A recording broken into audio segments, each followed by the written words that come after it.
सबसे पहला सवाल है अभिवृत्ति और आदत में क्या अंतर है। अभिवृत्ति क्या होती है?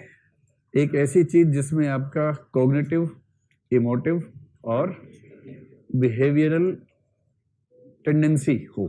बिहेवियर हमेशा होगा नहीं, किंतु सामान्य स्थितियों में बिहेवियर वैसा करने की टेंडेंसी आपकी होगी। आदत का बहुत सारा हिस्सा ऐसा होता है जिसमें ना कॉग्निशन है ना इमोशन है, बस वो आप काम इसलिए करते हैं क्योंकि आप वो काम करते हैं। जैसे आपने किसी किसी व्यक्ति को देखा होगा कि बार बार वो आंख ज्यादा झपकाते हैं, नॉर्मल से ज्यादा, या कुछ लोग अचानक बैठे बैठे में नाखून ऐसे करते रहते हैं, कुछ लोग नाखून खाते रहते हैं। अब यदि कोई अपने नाखून खा रहा है तो आप क्या बोलेंगे, इसमें कॉग्निशन और इमोशन मिले हुए हैं या ये बस यूं ही हो रहा है? तो आदत ऐसी भी हो सकती है जिसमें कॉग्निशन और अफेक्शन शामिल हो। ठीक, जैसे अगर किसी को ये आदत है कि वो रोज सुबह उठ के अपने पेरेंट्स को फोन करता है और बहुत प्रेम से उनको नमस्ते करके फिर दिन की शुरुआत करता है, या किसी और को करके करता है, किसी को भी करता है, लेकिन सुबह सुबह उठ के जब तक गुड मॉर्निंग का मैसेज ना भेज दे बढ़िया सा, और उसके बाद जवाब आता है, फिर उसका चेहरा खिल जाता है, उसके बाद दिन की शुरुआत करता है, ये भी एक आदत है। पर ये आदत सिर्फ आदत है या इसमें कॉग्निशन अफेक्शन भी शामिल है? तो आदतें दो प्रकार की हैं, एक जो एटीट्यूड से बनती हैं और एक जो इस तरह से बन गई है कि हमें पता भी नहीं होता और हम वैसा करते रहते हैं। तो हर आदत एटीट्यूड पे टिकी हुई नहीं होती है, लेकिन एटीट्यूड और आदत में अंतर उसके बाद भी है। एटीट्यूड आदत बना सकता है, पर इसका मतलब ये नहीं है कि एटीट्यूड ही आदत है। एटीट्यूड से आदत बनने की संभावना है अगर आप उस काम को बार बार दोहराएंगे। और आदत का मतलब है कि आप बिना सोचे समझे, बिना कॉन्शियस वो काम करते रहते हैं। हैबिचुअल है, हैबिट है तो मतलब हैबिचुअल हो गए हैं। और हैबिचुअल होने का सरल सा मतलब है कि बिना सोचे समझे, बिना कॉन्शियस डिसीजन लिए वो काम आपकी बॉडी अपने आप करती रहती है, वो आदत वाला मामला है। अगर महिलाएं पुरुषों के बराबरी के स्तर के कार्य को करती हैं तो ही वह पुरुषों के बराबर पैसा कमा पाएंगी। गाई एव न्यूमैन, क्या ऐसा कहना उचित होगा? इस तरह कोटेशन को लिख सकते हैं। हाँ, अगर आपको महिलाओं के विरुद्ध लिखना हो तो बता सकते हैं कि ऐसे विचार भी चलते हैं, लिख सकते हैं। और ये तो सुप्रीम कोर्ट ने भी कहा कि अगर महिला पुरुष बराबर कार्य करेंगे, समान कार्य करेंगे तो समान वेतन मिलना ही चाहिए उनको। और समान कार्य के लिए समान वेतन डीपीएसपी में तो लिखा ही हुआ है। उसको सुप्रीम कोर्ट ने कुछ फैसलों के माध्यम से लगभग उसको मूल अधिकार जैसा बनाई दिया। तो पब्लिक लाइफ और सोशल लाइफ में क्या अंतर? देखो, पब्लिक लाइफ का मतलब है ऐसा कोई भी कृत्य जिसमें किसी प्रकार की प्राइवेसी नहीं है। ये अंडरस्टूड है कि वो समाज में किसी भी व्यक्ति को पता लग सकता है। सोशल लाइफ का मतलब है आप जिन सामाजिक समूहों से जुड़े हैं या सोसाइटी एट लार्ज से जुड़े हैं, उसके साथ आपकी इंटरेक्शंस क्या होती हैं। कई मामलों में दोनों एक जैसी होती हैं। जैसे अगर सर्कल से बनाएं तो ये दोनों चीजें ऐसी बनेंगी। तो कुछ चीजें ऐसी हैं जो सोशल लाइफ हैं पर पब्लिक लाइफ नहीं है, कुछ ऐसी हैं जो पब्लिक लाइफ हैं किंतु सोशल लाइफ नहीं है। जैसे किसी घर में दो व्यक्तियों का आपस का संबंध उनकी सोशल लाइफ का हिस्सा है या नहीं है? फैमिली लाइफ सोशल लाइफ का हिस्सा बनेगा या नहीं बनेगा? बनेगा, सीधी सी बात है। अगर संयुक्त परिवार है, पूरा गांव साथ में रहता है, फिर तो और बनेगा, है ना? तो सोशल लाइफ में फैमिली लाइफ भी शामिल है। फिर मान लीजिए 3-4 दोस्त हैं, बहुत दिन के बाद मिले और एक पार्टी वार्टी की उन लोगों ने, ये उनकी सोशल लाइफ मानी जाएगी नहीं मानी जाएगी? मानी जाएगी भाई। सोशलाइज करने का मतलब क्या होता है कि आप कुछ समूह हैं, कुछ ग्रुप्स हैं जिनके साथ आप इंटरेक्शन करते हैं, अच्छा महसूस करते हैं, तो फिर सोशल लाइफ है। पर ये पब्लिक लाइफ नहीं है। 4 दोस्त इकट्ठे होकर कहाँ बैठे, उन्होंने क्या खाया क्या पिया, जब तक कुछ अनसोशल, एंटी सोशल, इलीगल नहीं किया तब तक ये उनकी सोशल लाइफ है। हम बीच में नहीं आएंगे। और इसे पब्लिक करना अच्छी बात नहीं है ना? ये कुछ पर्सनल को टच करती हुई सोशल लाइफ है। तो ऐसी सोशल लाइफ हो सकती है जो पब्लिक लाइफ ना हो। ठीक, जैसे मान लीजिए राहुल गांधी का बहुत मन हुआ कि वो अपने दोस्तों के साथ मिले, कहीं पार्टी पे जाए। होता ही होगा, नेता होने से क्या होता है, 3-4 दोस्त मिले, एक पार्टी में गए। जैसे राहुल गांधी पार्टी में कैमरे वाले सब पहुंच गए, अखबार टीवी वाले। अब वो कह रहे यार यहाँ ऐसा मत करो भाई, मैं दोस्तों के साथ बैठा हूँ, डिस्टर्ब मत करो प्लीज। तो उसकी बात को माना जाना चाहिए या नहीं माना जाना चाहिए? माना जाना चाहिए। वो उसकी सोशल लाइफ है, एक तरह से पर्सनल लाइफ भी है, पब्लिक लाइफ नहीं है। जब आप कोई ऐसा कृत्य कर रहे हैं जो पूरे समाज को बताए जाने में कोई समस्या नहीं है, क्योंकि वहां पर राइट टू प्राइवेसी या निजता के अधिकार का मसला नहीं है, तो पब्लिक लाइफ है। जैसे किसी मूवमेंट में हिस्सा लिया, आप चले गए, आप किसी और को नहीं जानते हैं, द्वितीय समूह का आंदोलन है, आप किसी को नहीं जानते, आप उस समूह में हैं, आप गए, आपकी सोशल लाइफ नहीं है पर पब्लिक लाइफ है। आप सरकारी ऑफिस में कलेक्टर हैं, कलेक्टर बनकर जो भी निर्णय कर रहे हैं, जनता से संवाद कर रहे हैं, ये पब्लिक लाइफ है।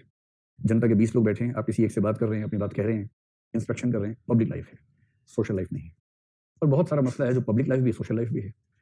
आप कलेक्टर हैं, आपके जिले में ही आपका छोटा भाई रहता है या बहन रहती है, उसकी शादी है, आप उसी जिले में उस शादी में गए हुए हैं, ये आपकी सोशल लाइफ है। लेकिन क्योंकि आप कलेक्टर हैं, आपकी सुरक्षा का मसला भी है, वहां कई नेता आए हुए इसलिए कलेक्टर साहब के भाई बहन की शादी है, वहां आपके आचरण पर कई लोग नजर भी रख रहे होंगे, तो वो सोशल के साथ साथ पब्लिक लाइफ भी है। तो कई मामलों में सोशल पब्लिक एक ही बात है, कहीं कहीं पब्लिक है सोशल नहीं है, कहीं कहीं सोशल है पब्लिक नहीं है। एक शब्द खूब चल रहा है, प्रबुद्ध निरंकुशतावाद। क्या होता है? निरंकुश का मतलब जब अथॉरिटी अनकंट्रोल्ड हो, टोटलिटेरियन हो, अथॉरिटेरियन हो, यानी अगर शासक के पास पूरी सत्ता है तो निरंकुश सत्ता है, इसको बोलते हैं निरंकुशतावाद। प्रबुद्ध, प्रबुद्ध का मतलब है कि निरंकुश तो है पर समझदार है। एक ऐसे व्यक्ति के पास सत्ता है जिसके पास संपूर्ण सत्ता है किंतु व्यक्ति समझदार है। अगर ऐसी स्थिति कहीं मिलेगी तो हम कहेंगे प्रबुद्ध निरंकुशतावाद है, जैसे उत्तर कोरिया में है किम जोंग उन, तो उसको बोलेंगे प्रबुद्ध या अबुद्ध या या बुड़बक निरंकुशतावाद बोलेंगे, उसको बुड़बक बोलेंगे। प्रबुद्ध निरंकुशतावाद हो सकता है जैसे चाइना में आप मान सकते हैं, चाइना की सरकार निरंकुश है, पर चाइना के जो अभी प्रीमियर हैं, हेड ऑफ स्टेट हैं, क्या नाम है, शी जिनपिंग जो हैं, उनके बारे में इतना कहा जा सकता है कि वो समझदार आदमी है। मतलब आप भारत के हिसाब से देखेंगे तो वो खराब लगेंगे, लेकिन चाइना के स्टेट सोसाइटी के हिसाब से देखेंगे तो एक समझदार आदमी उनके हिसाब से सत्ता में बैठा हुआ है, और अगर वो ऐसा मानते हैं तो आप कहेंगे प्रबुद्ध निरंकुशतावाद वहां पर है। अब भारत में केंद्र में एक व्यक्ति का या 1.5 व्यक्ति का शासन चल रहा है, अगर आपको लगता है कि वो प्रबुद्ध भी हैं तो आप कहेंगे प्रबुद्ध निरंकुशतावाद है। दिल्ली की सरकार के पास अगर पावर होती तो दिल्ली की सरकार भी एक व्यक्ति के हाथों में चल रही है पूरी, अगर उसको आप समझदार मानेंगे तो उसको मान सकते थे। अगर इतनी सत्ता होती, सत्ता ही नहीं है तो सत्ता होती तो ये सवाल उठ सकता था, स्पष्ट बात एकदम। तो प्रबुद्ध निरंकुशतावाद। अमेरिका के बारे में कह सकते हैं, वहां ना निरंकुशतावाद है ना प्रबुद्ध है। निरंकुशतावाद इसलिए नहीं है कि वहां सेपरेशन ऑफ पावर्स का सिद्धांत बहुत अच्छे से काम करता है, और प्रबुद्ध नहीं है क्योंकि डोनाल्ड डक को इतनी समझ है नहीं, सॉरी डोनाल्ड ट्रंप, मैं बार बार स्लिप ऑफ टंग हो जाता है, बार बार भूल जाता हूँ। चलिए, क्या भावनात्मक बुद्धिमत्ता आध्यात्मिक विकास में सहायक होती है? तो भाई देखो, भावनात्मक बुद्धिमत्ता आध्यात्मिक विकास में सहायक हो सकती है, ये बात सही है, क्योंकि आध्यात्मिक विकास का मतलब है जब आप इस संपूर्ण संसार के साथ एकत्व की अनुभूति की ओर बढ़े, ये है स्पिरिचुअल होना। अब उस संसार को संसार कहें, ईश्वर कहें, ब्रह्म कहें, शून्य कहें, कुछ भी कहें, लेकिन कुल मिला के जो संपूर्णता है उसके साथ एक होने की मनस्थिति का नाम है स्पिरिचुअल होना। तो ऐसा कहते हैं कि जिसमें एम्पैथी ज्यादा है, जो दूसरों से जुड़ सकता है, वो उसी क्षमता को आगे बढ़ा के संपूर्णता से भी जुड़ सकता है। जो खुद से ही नहीं निकल पाएगा वो संपूर्ण से क्या जुड़ेगा? तो मैं संपूर्ण से जुड़ना चाहता हूं, इसमें स्वाभाविक है कि अगर मैं दूसरों से जुड़ पा रहा हूं तो संभावना बनती है कि आगे चलकर संपूर्ण से भी जुड़ जाऊंगा। इस सेंस में कह सकते हैं कि इमोशनल इंटेलिजेंस अगर है किसी में तो ज्यादा चांसेस हैं कि स्पिरिचुअल डेवलपमेंट का स्कोप उसके व्यक्तित्व में अधिक होगा। ठीक है भाई, किसका था आप समझ के बात, इतना ही चाह रहे थे। चलिए, पर गारंटी नहीं है इस बात की, ऐसे लोग हैं जिनका इमोशनल कोशेंट बहुत अच्छा है किंतु स्पिरिचुअल नहीं है एकदम, ऐसे लोग होते बहुत सारे। जैसे चीन का राष्ट्रपति, वो स्पिरिचुअल नहीं है क्योंकि नास्तिक आदमी है। जो कम्युनिस्ट होता है वो नास्तिक होता है जनरली, तो कम्युनिस्ट कंट्रीज के जितने भी नेता हैं वो नास्तिक हैं, पर उनमें इमोशनल इंटेलिजेंस तो हो ही सकती है ना, उसकी क्या समस्या है? तो ऐसे तमाम लोग हैं दुनिया में। चलिए, वो सवाल दिखा दीजिए जो मैंने लिखवाए थे, एक बार जल्दी से उनको पढ़ लें। अब जल्दी जल्दी हाँ हाँ बोल दीजिए, फिर आगे बढ़ते हैं। चलिए, पहला है भावनात्मक बुद्धिमत्ता क्या है, क्या इसे वास्तव में बुद्धिमत्ता का ही एक पक्ष माना जा सकता है? देखिए, इसका पहला हिस्सा तो कर लेंगे क्या है और उसके 5 जो फीचर्स हैं बता देंगे। जो सेकंड पार्ट है, क्या इसे वास्तव में बुद्धिमत्ता का ही एक पक्ष माना जा सकता है, क्या इस पर लिखने के लिए कुछ सामग्री है आपके पास? आप कह सकते हैं कि ये बुद्धिमत्ता मानने में हर्ज नहीं, लेकिन दरअसल ये एक स्किल है, दक्षता है। देखो ध्यान रखना, एक शब्द है दक्षता या कौशल, जिसको आजकल क्या बोलते हैं, प्रधानमंत्री कौशल विकास परियोजना। कौशल का ही समानार्थक शब्द दूसरा है दक्षता, और कौशल और दक्षता को दोनों को अंग्रेजी में क्या बोल देते हैं, स्किल। ठीक है, इंटेलिजेंस और स्किल में अंतर होता है। स्किल वो क्षमता है जो अभ्यास करते करते हमारे अंदर आ जाती है, तो स्किल का अनिवार्य संबंध किस चीज से है, अभ्यास से है। पर इसका मतलब ये नहीं कि आप कुछ भी अभ्यास करेंगे तो स्किल आ ही जाएगी। किसी खास स्किल के डेवलपमेंट में किसी खास किस्म की इंटेलिजेंस की भी जरूरत होती है। लेकिन इंटेलिजेंस है और आपने उसका खूब अभ्यास किया, एक समय तक अभ्यास करने के बाद ट्रिक्स बन जाती हैं, शॉर्टकट्स बन जाते हैं, और उससे क्या होगा कि आपकी प्रोडक्टिविटी, टाइम और सटीकता में, या सटीकता के लिए क्या शब्द होगा सही एकदम, एग्जैक्टनेस, ठीक है, तो एक्यूरेसी ज्यादा ठीक शब्द है। न्यूनतम समय में अधिकतम एक्यूरेसी के साथ जब आप कोई काम करने लगे, क्योंकि आपको उसका ठीक ठाक अभ्यास है और उस काम को करने के लिए जो इंटेलिजेंस का सेट चाहिए था वो पहले से आपके पास था, तो हम कहते हैं कि ये व्यक्ति स्किल्ड है, स्किल इसके पास है। जैसे कोई व्यक्ति चावल के दाने पर गायत्री मंत्र लिखे, ऐसे लोग हैं दुनिया में। ये योग्यता का मामला है, इंटेलिजेंस का मामला है या स्किल का मामला है? स्किल का मामला है। लेकिन ऐसा करने के लिए कुछ चीजें चाहिए, जैसे आंख ठीक होनी चाहिए आदमी की। पता लगा चावल कहीं नहीं दिख रहा, चावल है कहाँ, ये तो दिखाओ, तो वो कैसे लिखेगा गायत्री मंत्र? तो बहुत तेज आंख चाहिए। उसकी मोटर स्किल्स का मतलब उसके हाथ पैर, जो उसकी कर्मेंद्रियां हैं, वो बहुत माइन्यूट स्तर पर उसके दिमाग से कंट्रोल हो जाती हो, ये चाहिए, मोटर स्किल्स बोलते हैं इनको। तो उसकी आंख बहुत शार्प हो, उसका हाथ बहुत सटीक और स्मॉल जो मूवमेंट्स हैं उनके लिए तैयार हो, प्रिसीजन उसके दिमाग में हो। अगर ये चीजें हैं उसके पास और फिर उसने लगातार अभ्यास किया लंबे समय तक, तो ये स्किल बन जाएगी। और इसलिए स्किल इंटेलिजेंस नहीं है, इंटेलिजेंस में बहुत सारे अभ्यास को मिलाने से स्किल बनती है। तो आलोचना यह है कि इमोशनल इंटेलिजेंस दरअसल इमोशनल इंटेलिजेंस ना होकर के इमोशनल हैंडलिंग की स्किल है, और इसलिए कोई नहीं कहता कि जन्मजात है, जबकि इंटेलिजेंस के बारे में एक ठीक ठाक बात कही जाती है कि रेंज जन्मजात होती है, उस रेंज के अंदर हम ऊपर नीचे थोड़ा बहुत अभ्यास से कर सकते हैं। तो जब आपसे ऐसा सवाल पूछे तो आप यही पक्ष लिखिए कि विवाद इस बात पे है कि ये इंटेलिजेंस है या स्किल है, दक्षता है। और अंत में आप कहिए कि इंटेलिजेंस कहा जाता है, क्योंकि गलत भी नहीं है, लेकिन ज्यादा नजदीकी दक्षता की है, न कि इंटेलिजेंस के है। अब बोलो हाँ हो जाएगा, है ना? क्वेश्चन सुनने से पहले जो बोल देते उससे बात ही बढ़ेगी। दूसरा, EI के विभिन्न संघटक तत्व क्या क्या हैं, स्पष्ट करें। संघटक तत्व का मतलब क्या हो गया? 5 या 4? आप 5 लिखिए। डेनियल चोकोरमैन गोलमैन, डेनियल गोलमैन को लिखना है, चोकोरमैन को नहीं लिखना है, ठीक है। कौन से 5 से बोल जल्दी से? Self evaluation, self development, selfishness, self governance, self awareness. चलिए पहला है सेल्फ अवेयरनेस, ठीक है। दूसरा बताओ? Self regulation. तीसरा सेल्फ मोटिवेशन। चौथा एम्पैथी। पांचवा सोशल स्किल्स। बहुत बढ़िया, बहुत बढ़िया, ठीक है। अगला, ईआई का प्रशासन, शासन व जीवन में क्या महत्व है, उदाहरण देकर स्पष्ट करें। वही 6 जो है ना, उन्हीं को घुमा फिरा के लिख के मैच कर लीजिएगा। क्या यह संभव है कि किसी व्यक्ति में ईआई का विकास किया जा सके? यदि हाँ, तो उसका उचित तरीका क्या हो सकता है? वही बच्चों का, बड़ों का, दोनों बताइए। और शुरू में बता देना कि ये कॉग्निटिव लर्निंग नहीं है, ये इमोटिव या इफेक्टिव लर्निंग है। क्या ईआई व्यक्ति को नैतिक निर्णय लेने में सहायक होती है? यदि हाँ, तो कैसे? ध्यान ना कि ईआई तो एक शक्ति है जो नैतिक हो भी सकती है, नहीं भी हो सकती है। अगर अनैतिक मूल्यों के साथ जुड़ जाएगी तो बहुत खराब रिजल्ट्स पैदा कर देगी। यदि नैतिक मूल्यों से जुड़ेगी तो बहुत ऊंचे रिजल्ट्स पैदा करेगी, अच्छे रिजल्ट्स पैदा करेगी। और ईआई में 2 ऐसी बातें डिस्कस की थी जिनसे इस बात की संभावना बढ़ती है कि व्यक्ति नैतिक निर्णय करेगा। वो 2 क्षमताएं कौन सी थी? एक तो थी एम्पैथी, क्योंकि वो दूसरों के दर्द को समझ पाएगा, और दूसरी क्या थी? Self regulation. सेल्फ रेगुलेशन का मतलब कि वो अपने इमोशंस के भड़काने में नहीं आएगा, अपने इमोशंस को कंट्रोल कर लेगा, और कंट्रोल कर लेगा तो कई अपराध या विचलन उससे नहीं होंगे, ये फायदा होगा। छठा, क्या आप अपने जीवन में पर्याप्त ईआई विकसित कर पाए हैं? अपने जीवन के उदाहरण देकर स्पष्ट करें। इसका उत्तर कभी ये तो मत कहना कि हाँ बहुत पहले कर लिया था हमने तो, क्योंकि ये कहने का मतलब है कि नहीं कर पाए हैं, है ना। तो ऐसे प्रश्न का हमेशा उत्तर क्या होता है? जो सड़क पर लिखा होता है, सावधान कार्य प्रगति पर है। जब गड्ढा वड्ढा खोदते हैं ना, एक बोर्ड लगा होता है, सावधान कार्य प्रगति पर है। तो यही उत्तर आपका ऐसे हर प्रश्न में होगा कि हाँ इस पर काम चल रहा है। तो सेकंड काफी हो चुका है, ये नहीं कि अभी शुरू हुआ है, काफी हो चुका है, लेकिन हाँ अभी थोड़ा सा बचा हुआ है। तो कौन से एग्जाम्पल देंगे कि पहले आप किसी मामले में गड़बड़ थे, बाद में ठीक हो गए हैं? ऐसा क्या एग्जाम्पल हो सकता है? कुछ भी ऐसा कि धर्म जाति तो एटीट्यूड्स में अच्छा लगेगा। इमोशनल इंटेलिजेंस में धर्म जाति का उतना मतलब नहीं है। इसमें मतलब है अपने इमोशंस को कंट्रोल नहीं कर पाते थे, अब कर लेते हैं। खुद को नहीं समझ पाते थे, अब समझ लेते हैं, इस तरह से। तो क्या बताना है? पहले मैं बहुत गुस्सैल था, फिर एक बार पिटाई ठीक से ठीक हो गया। तो ये नहीं लिखना है ना। पहले मैं बहुत गुस्सा करता था, करती थी, हमेशा नाक पे गुस्सा रहता था। उसके बाद मुझे रियलाइज हुआ कि बुरी बात है, तो मैंने 2-3 ट्रिक्स का इस्तेमाल किया। जैसे गुस्सा आते 100 तक गिनना, है ना, उससे गुस्सा खत्म हो जाता है। या गुस्सा आते स्थिति से निकल जाना, छोड़ देना, या निर्णय को स्थगित कर देना कि इसके बारे में निर्णय कल कर लूंगा, इस तरह से कुछ करना। ऐसी कुछ तकनीक लिख दीजिए। एक हो गया गुस्सा, और क्या हो सकता है? हाँ, कोई ईर्ष्या लिख देना, कोई नफरत कर देना, है ना, इस तरह की बातें।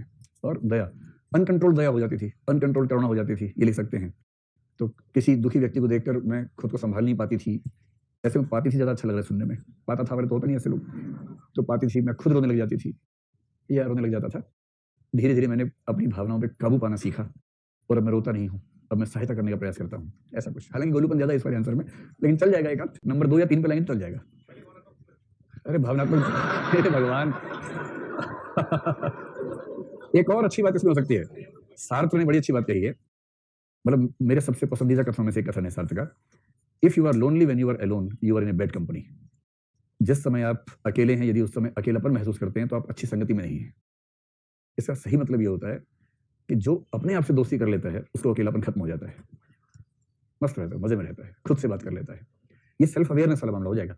तो आप कहेंगे पहले मैं अपने मन की सूक्ष्म भावनाओं को नहीं समझ पाता था, अंतर नहीं कर पाता था, अब मेरी सेल्फ अवेयरनेस बेहतर है, मैं खुद से रोज कम से कम आधा घंटा संवाद करता हूँ, बातचीत करता हूँ, और मैं उसके बाद खुद को ज्यादा स्वस्थ और सुलझा हुआ पाता हूँ। ऐसे करें। डायरी लिखता हूँ तो सेल्फ अवेयरनेस ठीक रहती है, उससे डायरी लिखने से, उससे मूल्यांकन करता हूँ। एक शेर है बड़ा भारी, जहां में उसने बड़ी बात कर ली जिसने अपने से खुद बात कर ली। दूसरों से बात करते करते आदमी भूल जाता है, खुद से बात होती रहनी चाहिए। इसलिए कभी कभी जब अकेले होते हो ना, टहले निकल जाओ, खुद से बात करो। लोग हंसेंगे, हंसने दो।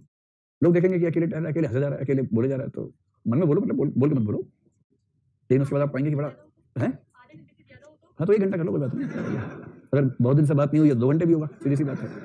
ये तो डिपेंड करता है कि आपकी अपने आप से बातें कितनी फ्रीक्वेंसी पे होती है। अगर फ्रीक्वेंसी ठीक है तो आधा घंटा बहुत होना चाहिए, या उस दिन में कुछ खास घटनाएं घटी हैं तो आधा घंटा कम हो सकता है।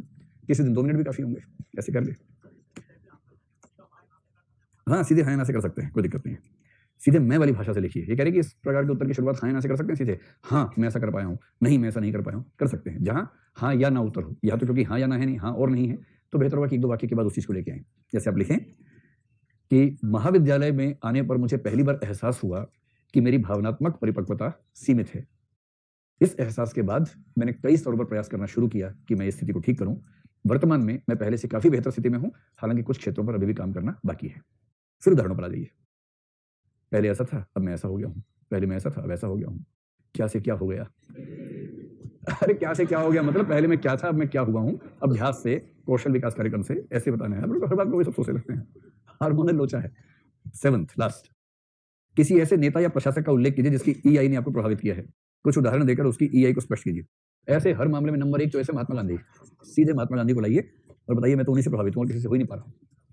और महात्मा गांधी के क्या एग्जाम्पल देंगे ईआई के? सर्वोदय का दे दो, दांडी मार्च का दो, वस्त्र वाला जो उनका है मामला वो दे दीजिए, आंदोलनों को बीच में छोड़ देना, संघर्ष विराम संघर्ष, क्योंकि वो आम आदमी की मानसिकता से मैच करता है, वो एग्जाम्पल दीजिए, है ना। और यदि आपको लग रहा हो कि वैसे सिलेक्शन तो होना नहीं है, किसी भी हालत में पेपर खराब हो गए हैं, तो लिखिए अमित शाह। उसमें एक हल्की अस्पष्ट संभावना बनती है कि शायद हो जाए सिलेक्शन कश्मीर काडर के साथ, हो सकता है। तो ज्यादा सेफ तो महात्मा गांधी है ना। जब बाकी 3 पेपर बहुत खराब हो चुके हों और लगे होना तो है नहीं, एक्सपेरिमेंट ही कर लेते हैं, तो लिखिए मैं बचपन से ही अमित शाह जैसा बनना चाहता हूँ, और फिर बताना कि जो भी आपको विशेषताएं लगती हैं वो सब लिखिए, ठीक है। हो जाएगा? जोर से बोलो हो जाएगा। मैंने कहा जोर से बोलो हो जाएगा। आप कह रहे यस सर। इतना भी इंस्ट्रक्शन नहीं समझ पाते। हाँ, ये हुई बात। चलो भाई, टॉपिक नंबर 4 समाप्त हुआ। अब आइए टॉपिक नंबर 3 पर। टॉपिक नंबर 3 में 2 चीजें देखो। अगर आप टॉपिक नंबर 3 को देखेंगे,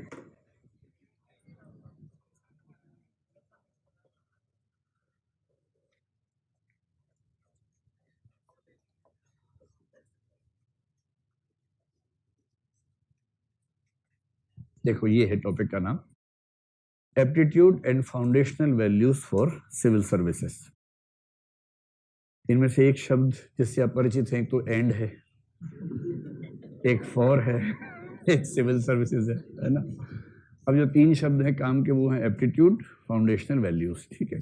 अब देखिए इसमें क्या है, अगर आप ध्यान से देखेंगे तो इसकी संरचना ऐसी है कि सिविल सर्विसेज के लिए 2 चीजें, aptitude for civil services and foundational values for civil services, है ना। एंड शब्द का प्रयोग दोनों सेंस में होता है। एक इस सेंस में कि एक तो ये और एक ये पूरा, और दूसरा ये कि ये और ये इन दोनों का संबंध उसके साथ क्या है। ये बात समझ पा रहे हैं कि और शब्द का प्रयोग हम कैसे कैसे कर सकते हैं, ठीक है। जैसे अगर मैं कहूं ससुर और दुल्हन का पति जा रहे थे, तो वहां पर और से अंतर किस चीज का, वो उधर की दुनिया एकदम अलग, इधर की दुनिया एकदम अलग, ठीक। और अगर लिखा हो राम और लक्ष्मण की पत्नियां जा रही थी, तो पत्नियां जो हो जाएंगी राम की पत्नी और लक्ष्मण की पत्नी हो जाएगी। तो यहां जो इस की सेंस है वो ये है कि फॉर सिविल सर्विसेज कॉमन है, और सिविल सेवाओं के संबंध में 2 चीजें पढ़नी है। पहला है एप्टीट्यूड फॉर सिविल सर्विसेज और दूसरा पढ़ना है foundation values for civil services. पहली बात स्पष्ट हो गई आप लोगों को। तो हम क्या करेंगे, इनमें से पहले वाले हिस्से से शुरू करेंगे जिसका नाम है एप्टीट्यूड फॉर सिविल सर्विसेज। तो एप्टीट्यूड फॉर सिविल सर्विसेज करने से पहले जरूरी है कि एप्टीट्यूड क्या है इस पर आ जाए, उसके बाद आते हैं कि एप्टीट्यूड फॉर सिविल सर्विसेज क्या होगा। तो जल्दी से बताएं कि एप्टीट्यूड को अंग्रेजी में क्या बोलेंगे, हिंदी में क्या बोलेंगे? अभिरुचि, अभिरुचि, ठीक है। जो सरकारी अनुवाद है वो अभिरुचि है, लेकिन जिस शब्द को दिमाग में रखने से बात समझ में आ जाएगी वो कौन सा है? प्रतिभा। तो दिमाग में रखिए, मतलब एग्जैक्टली प्रतिभा है नहीं पता नहीं, कहना मुश्किल है, लेकिन उसके नजदीक है बहुत ज्यादा, तो दिमाग में रखने के लिए शब्द आसान रहेगा। चलिए, एप्टीट्यूड क्या है इसको समझने की बैकग्राउंड हम पहले समझ चुके हैं, मैं केवल आपको याद दिलाता हूं कहां से इसका लिंक बनेगा।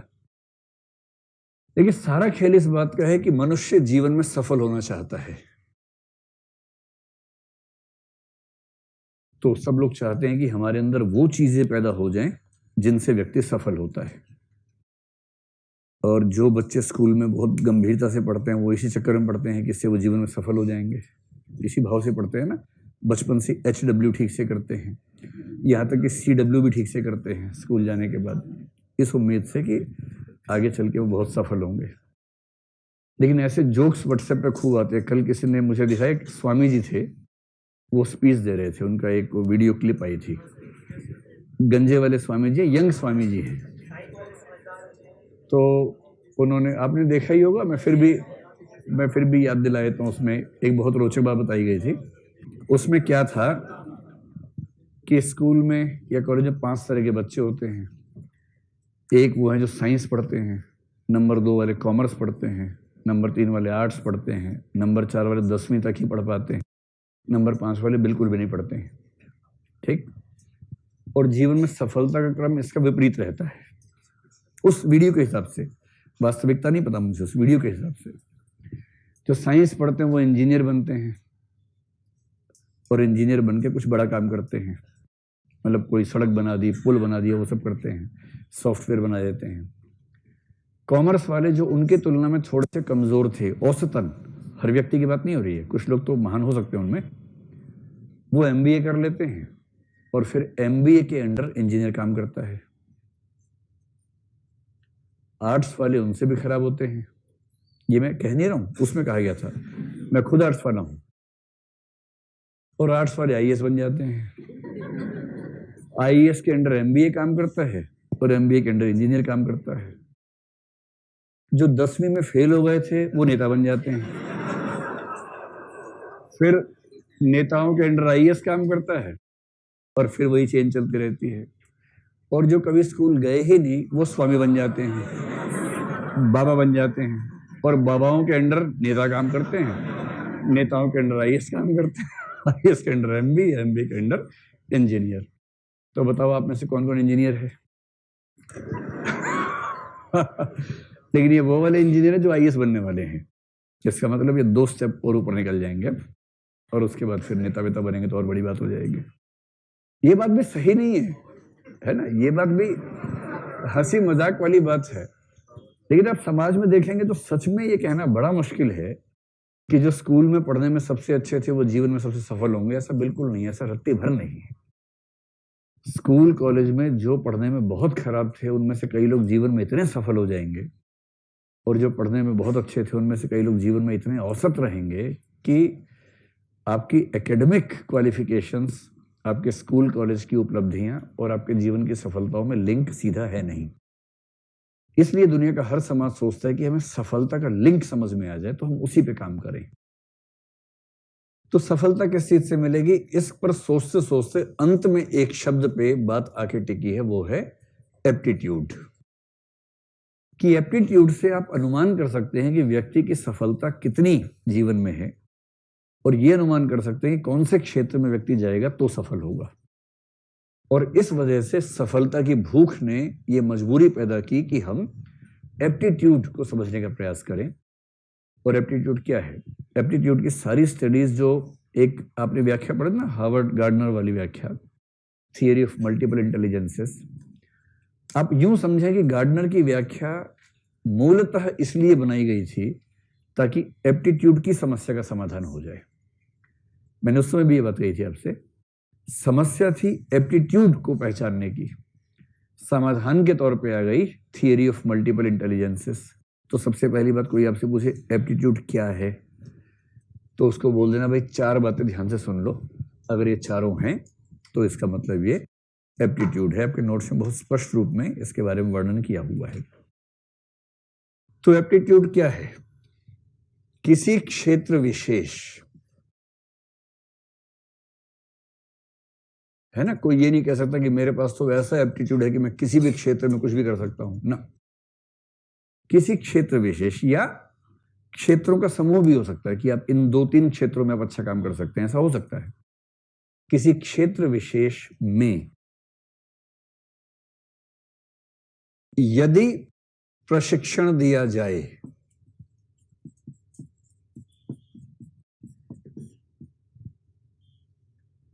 यदि प्रशिक्षण दिया जाए, है ना, केवल ऐसा नहीं कि बस यूं ही मनाया मुंह उठा के चल पड़े, तो उस क्षेत्र विशेष का कौशल सीखने या अच्छा निष्पादन करने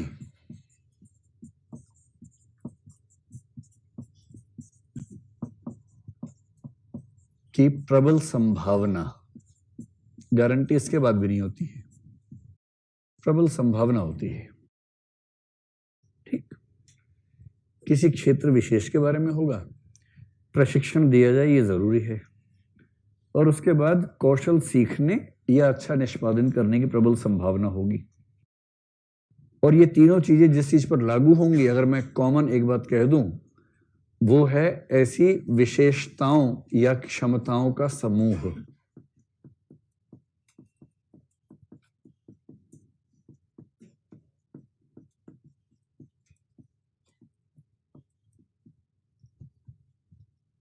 अब ये बात पूरी हो गई। व्यक्ति के भीतर ऐसी विशेषताओं या क्षमताओं का समूह होना जिसकी वजह से यदि प्रशिक्षण दिया जाए तो वह व्यक्ति उस निश्चित क्षेत्र विशेष में कौशल सीखने या अच्छा निष्पादन करने में सफल हो जाएगा, इस बात की प्रबल संभावना होती है। इसे बोलते हैं एप्टीट्यूड। बात समझ में आ रही है आप लोगों को? आप ये चाह रहे हैं कि मैं ये वाक्य बोल के लिख पाऊं या इससे जोड़ जाड़ के लिख लेंगे आराम से? क्योंकि परीक्षा में याद भी नहीं रहेगा। परीक्षा में तो खुद ही लिखना होगा, वाक्य अपने आप ही लिखना होगा। ठीक, तो मैं फिर से बोल देता हूं अपने रिवीजन के लिए, ताकि मुझे ठीक से याद हो जाए। तो पहली बात, किसी व्यक्ति के भीतर ऐसी विशेषताओं या क्षमताओं की उपस्थिति जिनकी वजह से यदि उसे किसी क्षेत्र विशेष से संबंधित प्रशिक्षण दिया जाए तो उसके कौशल को सीखने या अच्छा निष्पादन करने की संभावना अत्यंत प्रबल होती है।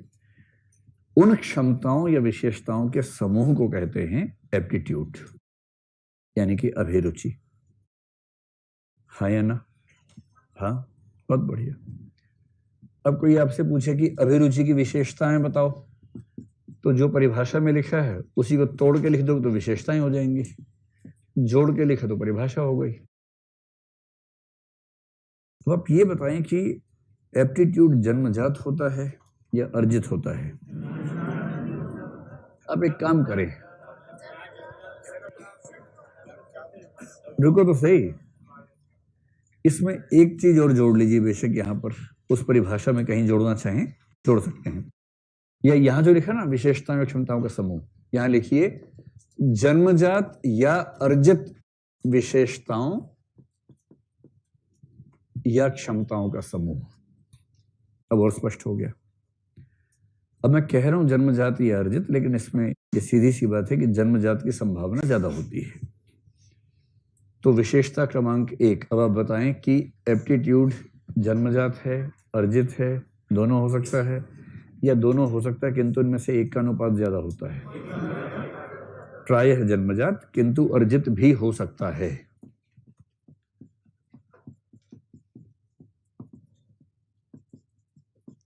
तो प्रायः जन्मजात किंतु अर्जित होना भी संभव है, क्योंकि हमारी बेसिक एबिलिटीज का बहुत बड़ा हिस्सा जन्मजात होता है, रेंज तो तय हो जाती है ना।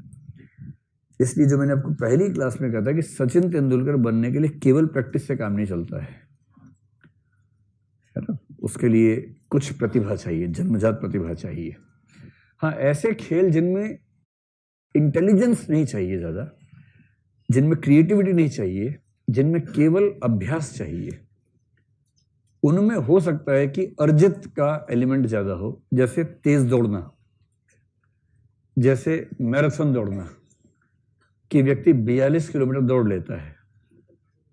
अब दौड़ना जो है उसके लिए बहुत इंटेलिजेंस नहीं चाहिए आपको, थोड़ी बहुत चाहिए कि कहाँ कितना ताकत लगानी है, कहाँ ताकत बचा लेनी है, उतना चाहिए। पर उतनी इंटेलिजेंस तो किसी में होती है आमतौर पे, कोई खास बात नहीं है। अगर IQ किसी का 70-80 भी होगा तब भी इतना सीख ही लेगा। या 100 मीटर की रेस है, स्प्रिंट है, मतलब दौड़ना, उसमें बहुत तेज दौड़ना है, तो बहुत IQ नहीं चाहिए, उसके लिए अभ्यास चाहिए। अभी एक व्यक्ति ने, अफ्रीका के एक व्यक्ति ने सारे रिकॉर्ड ध्वस्त कर दिए हैं। हुसैन बोल्ट की बात नहीं कर रहा, 2 घंटे से कम में 42 किलोमीटर दौड़ के दिखा दिया है, 2 घंटे से कम में। आमतौर पे मैराथन दौड़ने वाले अच्छे प्लेयर 4 घंटे से कम में नहीं दौड़ पाते हैं। 42 किलोमीटर 4 घंटे में दौड़ने का मतलब है 10.5 किलोमीटर की एवरेज स्पीड से दौड़ना। कभी जब आप पूरी ताकत से चलेंगे ना, फुल स्पीड पे, तो 5.5 की स्पीड होती है, चलने की बात कर रहा हूं। हल्का हल्का दौड़ेंगे तो 6, 6:30, 7, 7:30, 8 तक का मामला है। 8 के बाद की स्पीड पे दौड़ते हुए ना ठीक ठाक गला सूखता है। उसके बाद 10:30 की स्पीड की एवरेज से जो लगातार 4 घंटे दौड़ता है तब जाके मैराथन पूरी होती है। और इन भाई साहब ने क्या कर दिखाया अभी हाल ही में, 2 घंटे से कुछ सेकंड कम में 42 किलोमीटर दौड़े, यानी 21 किलोमीटर प्रति घंटा की एवरेज स्पीड से। अब जरा सोच के देखिए इसके पीछे कितना अभ्यास रहा होगा। आपका मन कर रहा होगा ना कि आज मैं भी दौड़ के देखता हूं। तो 42 किलोमीटर 2 घंटा, समझ रहे हैं। अब मुझे आप ये बताइए, उस व्यक्ति में आईक्यू बहुत ज्यादा था, क्रिएटिविटी बहुत ज्यादा थी, इमोशनल इंटेलिजेंस बहुत ज्यादा थी, या अभ्यास बहुत ज्यादा था? अभ्यास था। और क्या इसके लिए जेनेटिकली कुछ बहुत एक्स्ट्रा होने की जरूरत थी, या नहीं भी हो तो भी चलेगा? बस जेनेटिकली कोई वीकनेस ना हो। अगर जेनेटिकली वो ठीक व्यक्ति है, सामान्य व्यक्ति है, या सामान्य से हल्का सा बेहतर है दौड़ने के हिसाब से, तो सतत अभ्यास से, थोड़ी बहुत इंटेलिजेंस से, स्किल्स का इस्तेमाल करके कोई ऐसा कर लेगा। और इसका मतलब जिन क्षेत्रों में विशेष बुद्धिमत्ता की, विशेष क्रिएटिविटी की जरूरत नहीं है, वहां अर्जित के रूप में आप एप्टीट्यूड को देख सकते हैं, कोई खास समस्या नहीं। बाकी क्षेत्रों में जन्मजात होना उसका ज्यादा है। दूसरी बात जो मैंने कहा, प्रबल संभावना। एप्टीट्यूड अंततः केवल संभावना की ओर निर्देश करता है। संभावना होती है, गारंटी नहीं होती। आप किसी का एप्टीट्यूड देखकर कहें कि अरे भाई ये तो आईएएस बनेगा ही बनेगा। मैंने ना दोनों तरह के केसेस इतने देख लिए हैं, इसलिए अब कहना बड़ा मुश्किल लगने लग गया है। ऐसा कई बार हुआ कि किसी बच्चे से बात करके पहली बार में लग गया कि इसको आईएएस नहीं बनना है। तो कई बार ऐसा होता है कि अब जितना अनुभव मुझे भी हो गया, सब टीचर्स को एक समय के बाद इतना अनुभव हो ही जाता है कि आप किसी बच्चे से बात करके उसके 2 आंसर देख के अनुमान कर सकते हैं कि इसकी रेंज कहाँ तक की है, अगर ये सामान्य रूप से काम करता है तो ऐसा कई बार हुआ कि किसी विद्यार्थी का आंसर देख के या इंटरव्यू लेके ये मैंने कहा कि तुम्हें तो आईएएस में आना ही चाहिए, कोई दिक्कत है ही नहीं। और कई बार ऐसा हुआ कि वो आईएएस में आ गए, पहले 10 रैंक में आ गए, पहले 20 रैंक में आ गए, सामान्य बात है। पर ऐसा भी कई बार हुआ कि जिसके बारे में हमने सोचा कि हो जाना चाहिए, उसका नहीं हुआ। और सबसे दुखद ऐसा कि जिसके बारे में सोचा था कि इसका तो नहीं हो सकता, उसका हो गया। एक आध बार ये भी हुआ, एकदम कद्दू टाइप का कोई बच्चा हो, आपको लग रहा है कि इसका नहीं होगा, लेकिन भाग्य के घोड़े पर सवार अगर कोई है तो हो भी सकता है। कैसे दावा करेंगे? इसलिए आप किसी की प्रतिभा को देख के केवल अनुमान कर सकते हैं, दावा नहीं कर सकते, गारंटी नहीं होती है, केवल एक संभावना है। और ये हम क्यों करते हैं? एप्टीट्यूड, अब मैं इसके ऊपर रहता हूं। एप्टीट्यूड का उद्देश्य होता है प्रिडिक्शन करना। प्रिडिक्शन का मतलब पूर्वानुमान करना, ताकि पहले से ही उस योजना के साथ काम किया जाए कि कोई बच्चा अपने संभावनाओं के बेस्ट लेवल तक पहुंचे।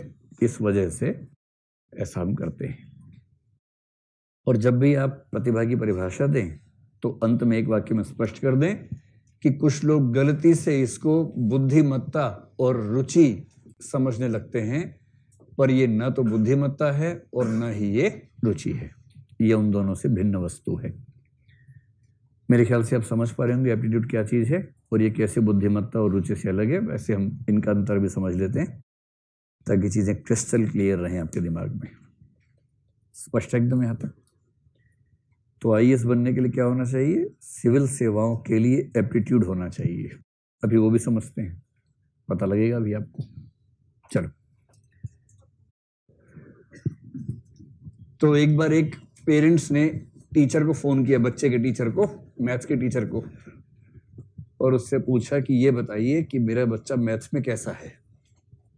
तो टीचर ने बड़े अच्छे तरीके से जवाब दिया, बोला बस ये समझ लीजिए कि आर्यभट्ट ने शून्य की खोज इसी के लिए की थी। नहीं समझ में आया आपको? आ गया समझ में? तो ये समझना बड़ी बात थी, कोई समझ में आ गया तो ठीक ही है, ना आता तो चिंता की बात थी। अब 2 कंसेप्ट लेंगे, एक है एप्टीट्यूड, एक है इंटेलिजेंस। या पहले रुचि लेते हैं, एप्टीट्यूड और इंटरेस्ट।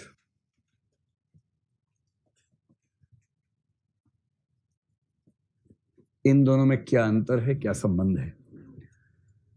सबसे पहली बात, एप्टीट्यूड का मतलब क्या है आप जानते ही हैं, अभी पढ़ा, प्रतिभा यानी वह क्षमता, यदि उस पर ठीक से अभ्यास किया जाए, प्रशिक्षण दिया जाए तो व्यक्ति बेहतर रिजल्ट्स ला सकता है। इसको बोलते हैं एप्टीट्यूड। So simple. दूसरा है रुचि। रुचि क्या होती है?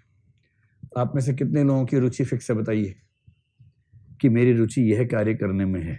बताइए किस क्षेत्र में रुचि है आप लोगों की? हाँ बताओ। म्यूजिक में रुचि है आपकी, घूमने में है, ऐसे ऐसे घूमने में या कहीं दूर? अच्छा, मेरा पंखे की तरह घूमने में तो नहीं है, ऐसे ऐसे घूमने पहाड़ों पे जाना और ऐसे नदियां देखना, उस तरह की रुचि है। ठीक है। और आपकी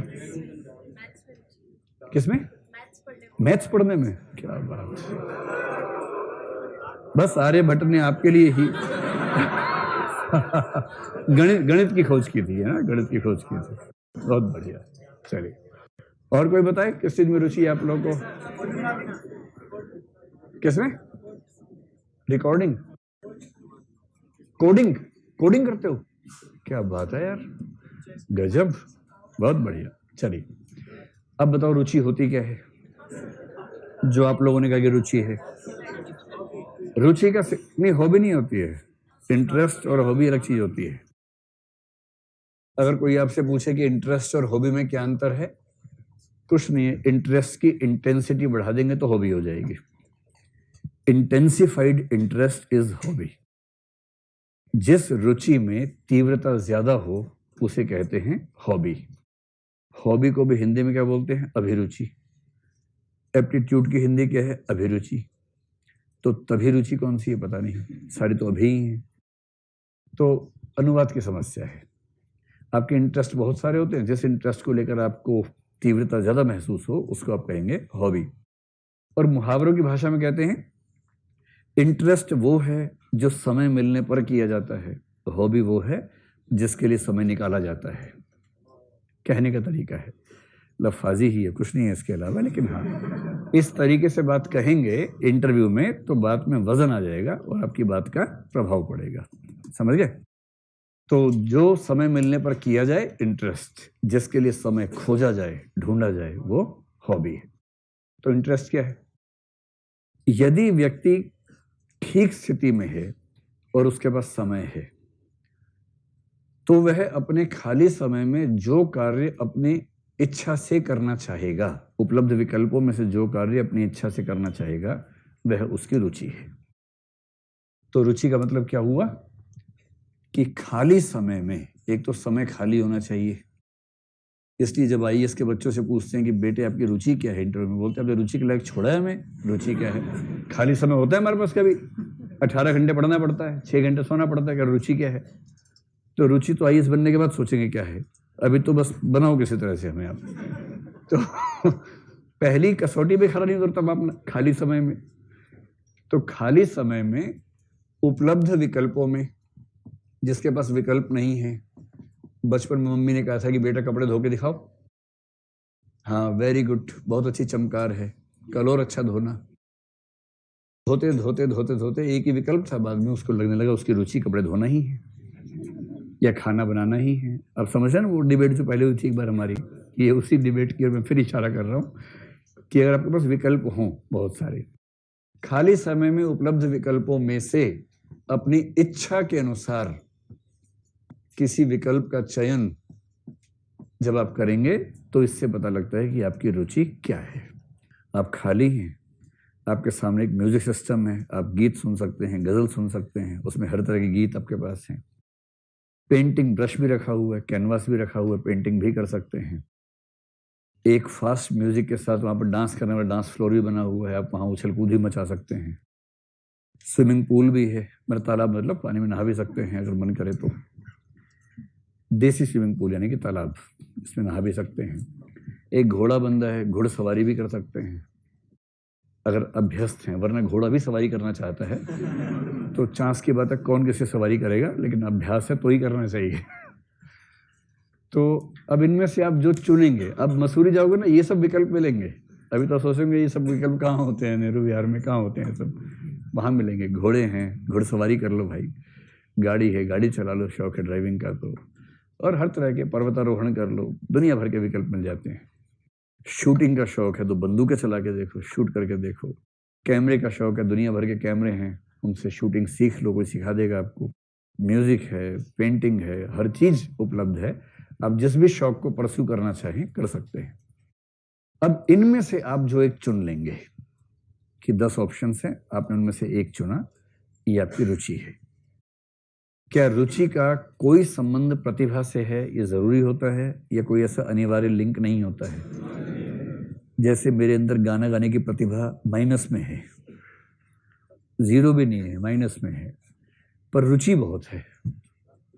मैं ढूंढता रहता हूँ श्रोता मिल जाए कोई मुझे, पर ऐसे नहीं, पर जो भी श्रोता मुझे आज तक मिला वो एक ही बार मिला, सेकंड टाइम नहीं आता लौट के, फिर वो उसके बाद ऐसा भाग जाता। अगर आपको लग रहा है कि आपके ऐसे उछल्ले से मैं गा दूंगा तो आप बहुत छोटे बच्चे हो। इमोशनल इंटेलिजेंस का एक तकाजा ये भी होता है कि मैं वही करूंगा जो मैं ठीक समझूंगा, है ना, न कि आपके चाहने से होगा। ये तो मैं आपके मजे ले रहा हूँ ताकि आप, मैं ठीक ठाक गा लेता हूँ, ऐसा नहीं है मैं इतना खराब नहीं गाता हूँ, लेकिन ये मैं इसलिए कर रहा हूँ ताकि आपको एग्जाम्पल से बात समझ में आ जाए कि ऐसा हो सकता है कि आपकी रुचि है किसी क्षेत्र में पर प्रतिभा नहीं है, ऐसा हो सकता है। चलो भाई, तो एप्टीट्यूड क्या है पता है आपको, रुचि क्या है पता है, अब दोनों में संबंध क्या है याद कीजिए। हमने एक बार पढ़ा था एप्टीट्यूड और एटीट्यूड का अंतर, याद है? बस एक शब्द और लिख लो, वही, बस। क्योंकि मैंने उस दिन भी कहा था कि एटीट्यूड यहां रुचि की सेंस में है। एटीट्यूड का मतलब है रुझान, किसी चीज के प्रति सकारात्मक या नकारात्मक रुझान। जिस चीज में रुचि है इसका मतलब ही है कि आपका उसके प्रति सकारात्मक रुझान है, यही तो मतलब हुआ। रुचि अर्थात क्या हुआ? सकारात्मक रुझान। बस खाली समय में क्या करना चाहेंगे उस मामले में किसी विकल्प के प्रति सकारात्मक रुझान का होना रुचि है। इसका मतलब क्या हुआ? एक स्थिति हो सकती है कि पहले किसी मामले में आपका एप्टीट्यूड सकारात्मक हो, अच्छा हो, मतलब प्रतिभा अच्छी हो, और इंटरेस्ट भी अच्छा हो। एक तो ये हो सकता है। एक हो सकता है कि एप्टीट्यूड है, इंटरेस्ट नहीं है। तीसरा हो सकता है कि एप्टीट्यूड नहीं है पर इंटरेस्ट है। चौथा हो सकता है कि ना ये है और ना वो है। बस 4 स्थितियां हो सकती हैं। चारों का रिजल्ट क्या है वो सोच लीजिए। अगर किसी व्यक्ति के पास किसी कार्य में एप्टीट्यूड है और इंटरेस्ट भी है, जैसे मान लीजिए ये कह रही थी गणित पढ़ने का शौक है, अगर मान लीजिए भगवान ने किसी को मैथ्स पढ़ने वाला दिमाग दिया है, शानदार दिमाग दिया है, लॉजिकल मैथमेटिकल इंटेलिजेंस से भरा हुआ दिमाग दिया है, और उस व्यक्ति को मैथ्स पढ़ने में मजा भी आता है। ऐसे लोग हैं जिनको मैथ्स पढ़ना इतना अच्छा लगता है कि उसके बाद कुछ और समझ ही नहीं आता उनको। तो ये व्यक्ति मैथ्स के क्षेत्र में क्या करेगा? अंत में झंडे गाड़ देगा, है ना। एक बच्चा ऐसे कर रहा है, झंडे गाड़ देगा, एकदम इशारे से गाड़ दिया पूरा। तो इसके आगे लिखो झंडा। झंडा ऊंचा रहे हमारा, झंडा गड़ गया है, या झंडा बना के लहराई दो ऐसे ऐसे करके, ठीक है। तो ये व्यक्ति जिस भी क्षेत्र में जाएगा वहां झंडे गाड़ देगा, ठीक है। चलो, अब कोई ऐसा व्यक्ति है जिसके पास एप्टीट्यूड तो है पर रुचि नहीं है, जैसे आप में से अधिकांश इंजीनियर्स। आप इंजीनियर बने इसका मतलब है कि आपके पास एप्टीट्यूड तो था ही, लॉजिकल मैथमेटिकल इंटेलिजेंस ठीक ठाक थी, इसलिए आपने साइंस ठीक से पढ़ा, 11वीं 12वीं में अच्छे नंबर लाए, जिसकी सजा आपको मिली। फिर आपने वो एग्जाम दिया, क्योंकि आपका एप्टीट्यूड अच्छा था इसलिए आप उसमें सफल हो गए, फिर उसकी भी सजा मिली। फिर आप 4 साल के लिए वो पढ़ने गए जिसमें आपका मन नहीं करता था।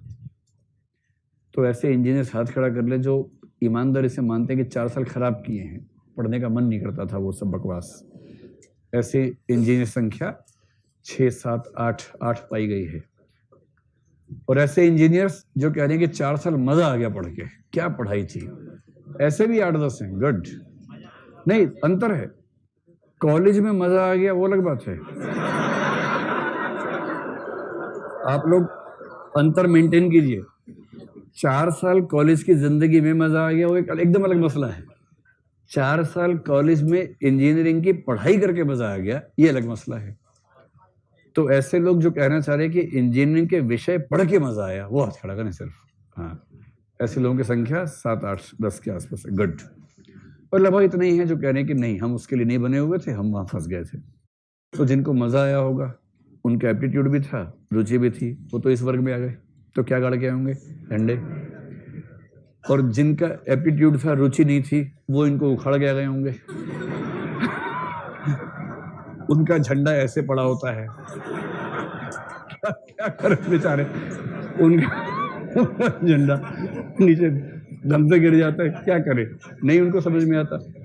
तो एप्टीट्यूड मतलब रुचि नहीं होगी तो ऐसा होगा। तीसरी स्थिति क्या है? रुचि है पर एप्टीट्यूड नहीं है, जैसे मैं और गाना, गीत। तो ऐसे लोग अगर वो काम करेंगे तो वो उनके अपने हित में तो नहीं होता है, समाज के हित में भी नहीं होता है। तो इनका झंडा और नीचे कर दीजिए, ऐसे कर दीजिए, इनका तो जमीन के नीचे पाताल लोक में चला गया झंडा इनका। ठीक। और ये जो आखिरी वर्ग है, ना एप्टीट्यूड है ना रुचि है, इनका तो इनके कौवे उड़ा दीजिए। तो चील कौवे उड़ रहे हैं, इसका मतलब ये अगर सफल होना चाहेंगे उस क्षेत्र में जिसमें इनका ना एप्टीट्यूड है ना रुचि है, वहां चीलें उड़ेंगी, कौवे उड़ेंगे, लेकिन कुछ फायदा वायदा होने वाला नहीं। समझ गए? तो बात समझ में आ गई आप लोगों को? जब भी ये प्रश्न पूछेंगे 4 पॉइंट से रहेंगे। नंबर 1, एप्टीट्यूड क्या होता है। नंबर 2, इंटरेस्ट क्या होता है। नंबर 3, इनके बीच 4 तरह के संबंध हो सकते हैं। पहला, दोनों हैं तो ये होगा, ये है वो नहीं है तो ये, वो है ये नहीं है तो ये और वो दोनों नहीं है तो ये होगा। बस ये 4 बात लिख के आ जाइएगा। चलो अब आ जाओ एप्टीट्यूड और इंटेलिजेंस पर आ जाइए। इन दोनों में क्या रिलेशनशिप है? एप्टीट्यूड और इंटेलिजेंस।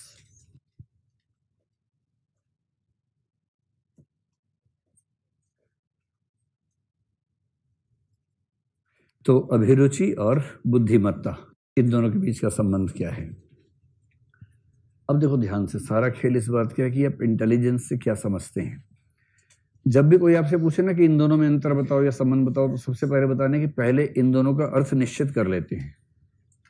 मैंने एक प्रश्न में आपको ये अप्रोच बताई थी, जब कहा था धर्म और नैतिकता में क्या संबंध है, तो मैंने तो सारे झगड़े का मूल है कि धर्म शब्द का अर्थ क्या है।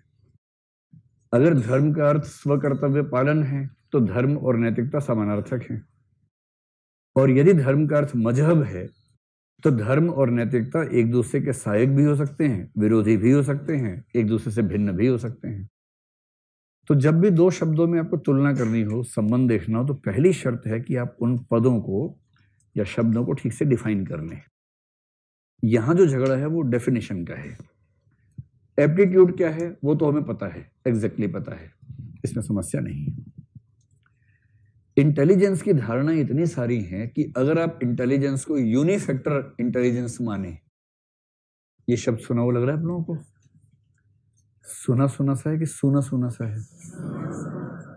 सुना सुना सा लग रहा है। यूनिफैक्टर के बाद क्या आया था? 2 फैक्टर अप्रोच, और फिर थी मल्टीपल फैक्टर अप्रोच या theory of multiple intelligences. Unifactor approach जिस व्यक्ति की थी उसका नाम क्या था बताओ?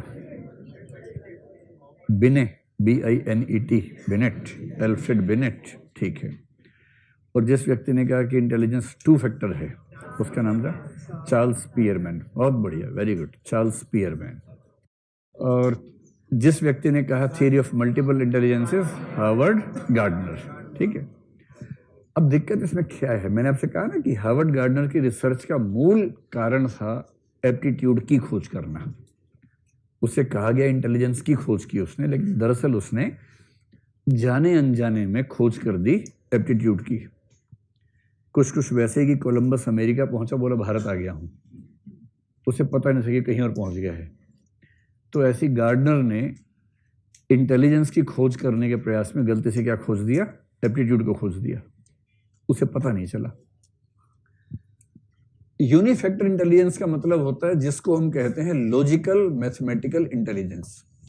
आपको पता ही है, इंटेलिजेंस को सिंगल फैक्टर मानने वाले लोग मानते हैं कि इंटेलिजेंस किस चीज की क्षमता है? अंडरस्टैंडिंग की है, कॉम्प्रिहेंशन की है, एब्स्ट्रैक्शन की है, कंसेप्चुअलाइजेशन की है, लॉजिकल फंक्शंस करने की है, ऑपरेशंस करने की है।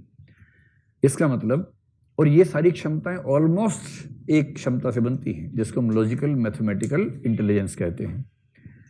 जिस व्यक्ति का लेफ्ट ब्रेन इफेक्टिव है, तेज काम करता है, वो ये सारे काम ठीक से कर लेगा। किसी बात को समझना हो, कॉम्प्रिहेंड करना हो, एब्स्ट्रैक्शन करना हो, कंसेप्चुअलाइज करना हो, सिचुएशन की हैंडलिंग करनी हो, मतलब रिसोर्सेज पर उसको आइडिया हो कि कैसे करना है। साथ में भाषा का बोध अगर है, लैंग्वेज को ठीक से समझना है, रीजनिंग समझनी है, गणित को समझना है, वो ये सारे काम ठीक से करेगा। क्योंकि इन 6-7 कामों के मूल में एक ही क्षमता काम करती है जिसको हम बोलते हैं लॉजिकल मैथमेटिकल इंटेलिजेंस। ठीक। और क्योंकि यूनिफैक्टर अप्रोच उसी को इंटेलिजेंस मानती थी, अब 2 फैक्टर अप्रोच ने तो कुछ खास नहीं कहा, पर मल्टीपल फैक्टर अप्रोच ने, थियरी ऑफ मल्टीपल इंटेलिजेंस ने यह कहा कि इंटेलिजेंस एक नहीं होती, भिन्न भिन्न होती हैं, और भिन्न भिन्न में ऐसी होती हैं कि एक दूसरे से स्वतंत्र होती हैं। चार्ल्स पियरमैन कम से कम ये कह रहा था कि एक जी फैक्टर सेंट्रल है, कॉमन है, एस फैक्टर अलग अलग है, और जी फैक्टर और एस फैक्टर दोनों मिलकर हमारे ऑपरेशंस को जन्म देते हैं। मल्टीपल इंटेलिजेंस मॉडल में तो ये मान लिया गया कि हमारे अंदर 8 प्रकार की बुद्धिमत्ताएं हैं जो एक दूसरे से स्वतंत्र हैं। अब हम कौन सा काम कर रहे हैं, उस खास काम में इनमें से कौन कौन सी इंटेलिजेंस की जरूरत है, वो उस अनुपात में मिलके काम करेंगी। ये उस मॉडल का सार है। अब मैं जो कहना चाह रहा हूं, यदि हम मल्टीपल इंटेलिजेंस को आधार बनाएंगे तो हम एप्टीट्यूड और इंटेलिजेंस में अंतर कर ही नहीं पाएंगे। क्यों नहीं कर पाएंगे, अभी समझ में आएगा आपको, आधे घंटे में समझ में आ जाएगा। अभी केवल मान लीजिए इस बात को। अगर आपको इन दोनों में अंतर करना है तो एक ही तरीका है कि आप इंटेलिजेंस को मान ले लॉजिकल मैथमेटिकल इंटेलिजेंस, इस अर्थ में लेके चलेंगे तो अंतर समझ में आ जाएगा। एक स्पेसिफिक मीनिंग बन जाएगा ना कि उसका मतलब ये होता है। तो यदि इंटेलिजेंस का अर्थ लॉजिकल मैथमेटिकल इंटेलिजेंस है और एप्टीट्यूड का अर्थ उन क्षमताओं या विशेषताओं के समूह से है जिनको प्रशिक्षित करने पर व्यक्ति किसी क्षेत्र विशेष में अच्छा कार्य करने की संभावना रखता है, तो इन दोनों में लिंक कैसा बनेगा, अब ये समझना है हमें। क्या मैं आपको प्रश्न तक लेके आ गया हूं? मैं आपको प्रश्न तक लेके आ रहा था कि इस प्रश्न का दरअसल मतलब क्या है, उत्तर तो इसके बाद आएगा। तो इसका एक तरीका है कि हम कुछ क्षेत्र देखते हैं और उन क्षेत्रों के हिसाब से देखते हैं कि लिंक कैसा बनेगा। एक क्षेत्र है जो, मान लीजिए गणितज्ञ बनना है, किसी को तर्कशास्त्री बनना है, कोई कह रहा है कि मैं दार्शनिक बनूंगा। हमारे क्लास में भी 1-2 बच्चे हैं दार्शनिक बनने के मूड में एकदम। जगत क्या है, संसार क्या है, भगवान क्या है कि नहीं है, मैं कौन हूं, मरने के बाद क्या होगा, ऐसे सवाल पूछते हैं कुछ बच्चे, और अभी घूर के देख भी रहे हैं मुझे इस समय। तो जो गणितज्ञ है, तर्कशास्त्री है, दार्शनिक है, या मान लीजिए कि आर्किटेक्ट है। आर्किटेक्ट के लिए हिंदी में क्या होता है? हाँ, वास्तुकार या वास्तुविद? वास्तुकार, कार में आता है। अच्छा, वास्तुविद, चलो जो भी है ना, वास्तु विशेषज्ञ कह लीजिए। अच्छा, यहीं से वास्तु निकला है। आजकल कई लोग परेशान रहते हैं कि अरे यार बहुत दिन से बीमार था। क्यों? क्योंकि घर के उत्तर पूर्व में पानी का लोटा रखा हुआ था, इस वजह से बहुत दिनों से घर में मनहूस छाई थी। जब से लोटा हटाया वहां से, तब से सब ठीक हो गया घर के अंदर। आजकल नए लोग इस तरह की बातें भी करते हैं, बहुत रोचक बात। तो एक तो ये वर्ग हो गया। दूसरा वर्ग, मान लीजिए किसी का मन कर रहा है कि वो AR रहमान बनना चाहता है। मैं बड़ा होके AR रहमान बनूंगा। संगीतकार का मतलब गवैया नहीं, हारमोनिया बजाने वाला नहीं, जो कंपोज करे, नई धुनें निकाले, ऐसा व्यक्ति बनना चाहता है। या वो बनना चाहता है चित्रकार। दार्शनिक भी बोलता है, वो बोलता है ये कौन चित्रकार है, ये कौन चित्रकार है। वो वाला चित्रकार नहीं, वो दर्शन वाला हो गया। चित्रकार ने पेंटिंग करना चाहता है, कैनवास है और उस पर नए नए रंग उकेरना चाहता है। तो संगीतकार हो गया, चित्रकार हो गया, स्थापत्य कला में कुछ करना चाहता है, कुछ ऐसा जो क्रिएटिव है। या बनना चाहता है लेखक। लेखक भी मतलब उपन्यास, कहानी, नाटक, इस तरह का, निबंध का लेखक नहीं। या बनना चाहता है कवि। तो कोई संगीतकार, चित्रकार, लेखक, कवि, इनमें से कुछ बनना चाहता है। सेकंड वर्ग ये हो गया। तीसरा वर्ग है, कोई कह रहा है कि मुझे बढ़ई बनना है। दूसरा कह रहा है मुझे तो बहुत अच्छे तरीके से हेयर डिजाइनर बनना है, हेयर स्टाइलिस्ट बनना है। तो हेयर स्टाइलिस्ट आजकल कह देते हैं, नया नाम हो गया है। आजकल क्या हो गया कि जो थोड़े से डेजिग्नेशंस खराब थी, आजकल उनके डेजिग्नेशंस के नाम बदल दिए गए हैं। तो जैसे हमारे समाज में नाई एक ऐसी जाति है जो बहुत ऊंचे सम्मान पे नहीं मानी जाती है। तो ये कहना कि मैं नाई हूं एक अपमान सूचक शब्द समाज में है हमारे, जबकि बाकी समाजों में ऐसा नहीं है। तो वो क्या बोल सकते हैं कि मैं हेयर स्टाइलर हूं, हेयर स्टाइलिस्ट हूं, मैं जावेद हबीब हूं। लोग मुझसे ऑटोग्राफ लेने की लाइन लगाते हैं और मैं उन सबके बाल काटता हूं। जमाना बदलने का फायदा यही होता है कि जिन व्यवसायों की छवि खराब थी, उन व्यवसायों की छवि बेहतर हो गई है। दर्जी एक छोटा काम था, फैशन डिजाइनर एक बड़ा काम है। कोई कहे कि मैं कपड़े सिलना चाहता हूं, क्या लिखें? दर्जी बनना चाहता हूं, मैं लोहार बनना चाहता हूं। ठीक, कोई कह सकता है कि मैं इनमें से कोई काम करूंगा, मुझे उसमें बहुत मजा आता है, अभ्यास करने में अच्छा लगता है, हथौड़ा मारता हूं लोहे पे तो बड़ी अच्छी फीलिंग आती है। कोई किसी को हो सकता है, इसमें क्या कर सकता है कोई? तो पर्सनल चॉइस का मामला है ना, किसी को ये भी अच्छा लग सकता है। हाँ, कुकिंग भी इसी में रख लीजिए, मुझे कुकिंग करने में बड़ा अच्छा लगता है, कोई कह सकता है ऐसा। चलिए, क्या ड्राइविंग? हाँ, ड्राइविंग भी हो सकता है, ठीक बात है, ड्राइविंग। चलो, अब रोचक बात यही है कि आपकी ज्यादा रुचि इसी में है कि मेरा एग्जाम्पल घुसा कि नहीं घुसा। इसमें बिल्कुल नहीं है कि क्या कंसेप्ट समझाया जा रहा है ना? यही होता है, बच्चों की हरकत यही तो होती है कि वो गौण चीजों में इतना उलझ जाते हैं और उसी में अपना उत्साह दिखाते हैं कि मूल बात पीछे रह जाती है। तो 3 तरह के क्षेत्र हमने मान लिए। निष्कर्ष आप ही निकालेंगे, मुझे कुछ नहीं निकालना है। आप ये बताएं कि यदि कोई गणितज्ञ बनना चाहे, तर्कशास्त्री बनना चाहे, या फिलोसफर बनना चाहे, आर्किटेक्ट बनना चाहे, इस व्यक्ति के लिए जो एप्टीट्यूड चाहिए, उस एप्टीट्यूड में लॉजिकल मैथमेटिकल इंटेलिजेंस की हाई डिग्री चाहिए या लो डिग्री चाहिए? हाई डिग्री चाहिए। तो इन सब में logical mathematical intelligence high level पे चाहिए। यानी कुछ क्षेत्र ऐसे हैं जहां उसी व्यक्ति का एप्टीट्यूड बेहतर होगा जिस व्यक्ति में उच्च बुद्धिमत्ता होगी या जिस व्यक्ति का आईक्यू लेवल ऊंचा होगा। ये बात इस क्षेत्र के बारे में कह सकते हैं, कोई दिक्कत तो नहीं है, ठीक है। अब ये बताएं कि संगीतकार, चित्रकार, लेखक, कवि होने के लिए आईक्यू ऊंचा होना चाहिए, आईक्यू नीचा ही होना चाहिए, या आईक्यू से बहुत संबंध नहीं बनता है?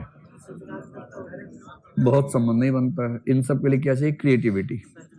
और क्रिएटिविटी के मामले में जो निष्कर्ष स्थापित है वो ये है कि एक मिनिमम लेवल की इंटेलिजेंस तो चाहिए ही चाहिए। उसके ऊपर इंटेलिजेंस और क्रिएटिविटी में संबंध, सह संबंध निश्चित नहीं हो पाता है। यानी अगर किसी का आईक्यू 40 है तो वो संगीतकार नहीं बन पाएगा। अगर किसी का आईक्यू 70 है तो संगीतकार शायद बन जाएगा, 100 है तो बन सकता है। 150 वाले के संगीतकार बनने की संभावना बढ़ जाएगी ऐसा नहीं है।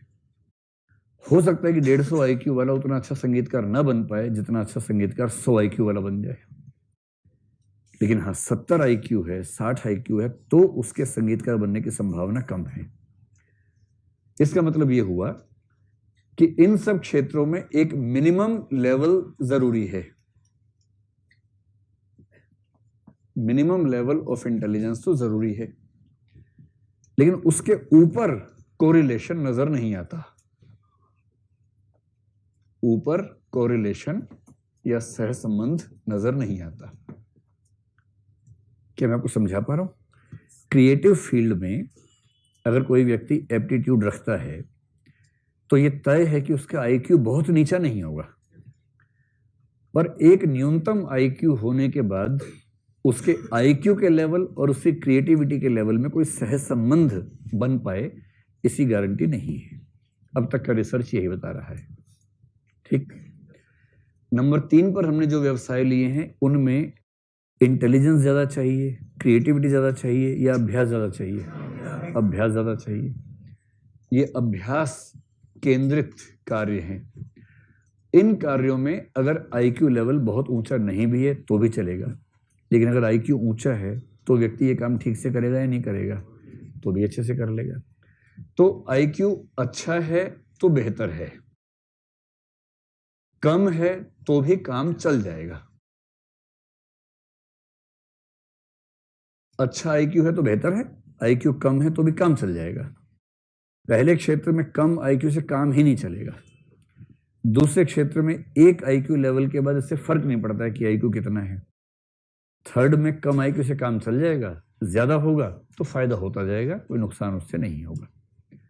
तो अगर कोई आपसे पूछे कि एप्टीट्यूड और इंटेलिजेंस में क्या संबंध है, तो सबसे पहले बताना है कि एप्टीट्यूड ये होता है, इंटेलिजेंस का सामान्य अर्थ गणितीय तार्किक योग्यता से होता है।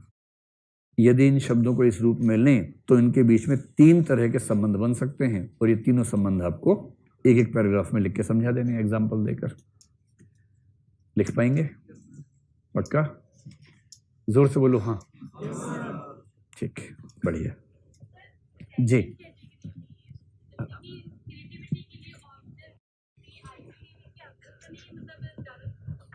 नहीं, ऑब्जर्वेशन के लिए बहुत आईक्यू चाहिए ऐसा नहीं है। कई बार ऐसे लोग ज्यादा अच्छा ऑब्जर्व करते हैं जिनका आईक्यू बहुत तगड़ा नहीं होता। ऑब्जर्वेशन करने की क्षमता को अनिवार्यता है आईक्यू से जोड़ना शायद ठीक नहीं होगा। ऑब्जर्वेशन का मतलब है कि आपके आसपास जो हो रहा है उसको ठीक से आप देख पा रहे हैं, उसमें से काम की बातें निकाल पा रहे हैं, तो वो कोई हाई आईक्यू वाला ही कर पाएगा ऐसा नहीं होता है। अच्छा, एक एग्जाम्पल मैं आपको उसका जवाब देता हूँ, इसी सवाल का जवाब देता हूँ। पुरुषों और महिलाओं में ये प्राकृतिक अंतर है या सामाजिक है मुझे नहीं पता, पर ये अंतर मैंने देखा है। मैंने कुछ दिन पहले जिक्र किया भी था आपसे इस बारे में। आप ईमानदारी से बताइए, आप किसी शादी ब्याह में गए, वहां से लौट के आए और किसी ने आपसे पूछा कि अच्छा वो आए थे क्या? आपने कहा आए थे। उन्होंने कैसे कपड़े पहने हुए थे? आप में से कितने लोगों को याद रहता है कि उसने कोट पहना था कि स्वेटर पहना था? हाथ खड़ा करो, शर्माओ मत एकदम। ठीक है। और कितने लोगों को यह भी याद नहीं रहता कि कोट था कि स्वेटर था? हाथ खड़ा करो। हाँ, ठीक। अच्छा चलो खाने की बात ही करते हैं, ठीक है।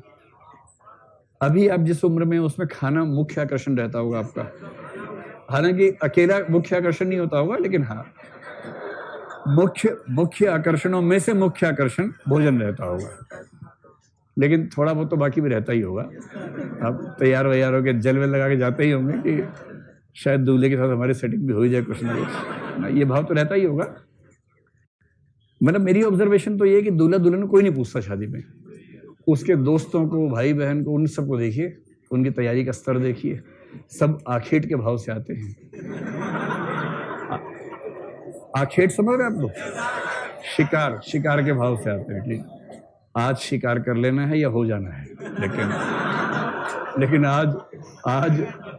आज शिकार होना चाहिए। कुल मिलाकर हम करें या हमारा हो कोई बात नहीं, लेकिन कुछ हो जाए तो वो तो एक इंटरेस्ट रहता ही है। लेकिन मैं मान लेता हूँ कि अगर कोई बहुत क्लोज शादी नहीं है तो आपका मूल इंटरेस्ट रहता है कि क्या बना है खाने में और क्या क्या है, वैरायटी क्या क्या है, ठीक है। तो आप लोग सहमत है ना कि भोजन मुख्य आकर्षण है आप लोगों का? एक बार हाथ खड़ा कर दे भोजन वाले कि जिनका मुख्य आकर्षण भोजन रहता है। हाँ, अब आप ये बताएं, अगर आप किसी शादी ब्याह में गए, भोजन आपका मुख्य आकर्षण था, वापस आने के बाद कोई आपसे पूछे कि जो दाल थी उसमें प्याज था या नहीं था, कितने लोगों को, सुन तो लो भाई, कितने लोगों को पता रहता है कि प्याज था या नहीं? हाथ खड़ा करें। हाँ, और कितने लोग बोलते हैं अरे यार ये सब मत पूछो, अच्छी थी दाल, बस ये बताओ। वो हाथ खड़ा करे जरा। हाँ, ये ज्यादा है ना, बस मैं ही देखना चाह रहा था, ये ज्यादा है। अब क्या मैं ये मान सकता हूं कि जिनको पता है कि दाल में प्याज था उनका आईक्यू ऊंचा है? नहीं मान सकते। या जिनको ये पता है कि शादी में किसने किस रंग की ड्रेस पहनी थी उनका आईक्यू ऊंचा है, या इसका उल्टा होने की संभावना ज्यादा है? क्योंकि आपकी ज्यादा रुचि बेकार चीजों में है, इससे भी आपके आईक्यू के बारे में आइडिया लगी जाता है।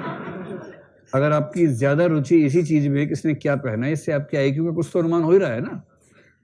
इसलिए जो मैं कहना चाह रहा हूँ, ऑब्जर्वेशन किसी का बहुत शार्प है तो इससे तय नहीं होता कि आईक्यू ऊंचा ही होगा, कभी कभी इसका रिवर्स होने पर भी ऐसा हो सकता है। क्योंकि जिसको कोई काम नहीं है वो बेकार बातों में ध्यान देता रहता है, उसका ऑब्जर्वेशन कुछ मामलों में ज्यादा अच्छा हो जाता है, ये भी तो है। चलो, अब यह है कि एप्टीट्यूड की टेस्टिंग कैसे होती है, आपका एप्टीट्यूड कैसा है, इसको टेस्ट कैसे करें। और एप्टीट्यूड अगर टेस्ट हो जाए ना तो व्यक्ति बहुत सारी भ्रांतियों से बच जाता है।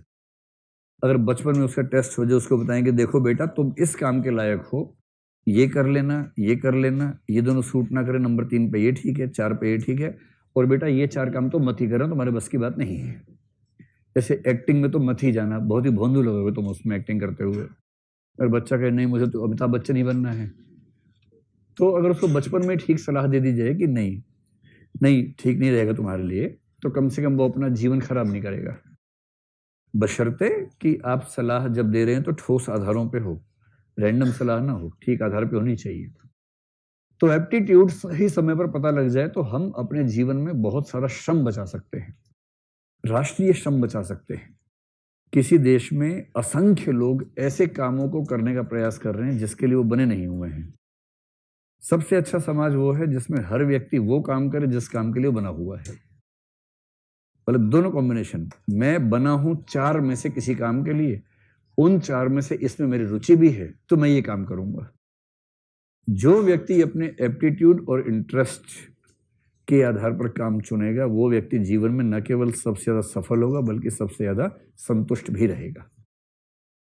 और यदि बचपन से ही ये सबको पता लगने लग जाए तो कितनी बड़ी बात है। हमारे यहाँ सिस्टम क्या है, 10वीं क्लास तक किसी को कुछ नहीं पता क्या करना है बड़े होके। बच्चों से पूछो क्या करोगे तो उसी क्षण में जो दिमाग में आता है बोल देते हैं आइसक्रीम बेचूंगा, जूते बेचूंगा, कुछ भी, मतलब जो उस समय उनको अट्रैक्शन जिस चीज में हो। वकील बनूंगा, क्यों? क्योंकि वकील गुजर रहा था वहां से उस समय, काले कोट वाला अच्छा लगा उसको, वकील बनूंगा। इंजीनियर बनूंगा क्योंकि दीदी का रिश्ता आता है, इंजीनियर सुनते सब लोग खुश हो जाते हैं, तो इंजीनियर बनूंगा। छोटे छोटे बातें सुन के उसके मन में आकर्षण ऐसे आते हैं। फिर 10वीं क्लास के बाद उससे पूछते हैं कि बेटा अब जीवन में आगे क्या करना है? मुझे क्या पता, कुछ बताओ तो बताओ। फिर प्रिंसिपल और टीचर कहते हैं बेटा तुम्हारी साइंस अच्छी है, तुम अच्छे बच्चे हो, साइंस से लो। और बेटा तुम ठीक ठाक हो, तुम कॉमर्स ले लो। और भाई तू तो आर्ट्स ही ले ले, ना तुझसे ना हो पाएगा, तू आर्ट्स ही ले ले। तो डिवीजन जो है साइंस कॉमर्स आर्ट्स का इस तरह से होता है कि कौन कितना बुद्धिमान बच्चा है, मेहनती बच्चा है। तो सबसे कमजोर बच्चों को आर्ट्स में खदेड़ देते हैं कि वो अस्तबल है, वहां सब लोग चले जाओ, सारे घोड़े गधे वहां पर रहेंगे और सारे हंस आएंगे साइंस पढ़ने के लिए, और जो बीच वाले हैं उन सबको कॉमर्स में फंसा दो। डिवीजन हो गया। इनमें से किसी को नहीं पता कि क्या पढ़ने वाले अब जाके। फिर 2 साल बेसिक पढ़ते हैं, फिर उसके बाद इंजीनियर हो गया, कुछ लोग सीए की लाइन में चल पड़े।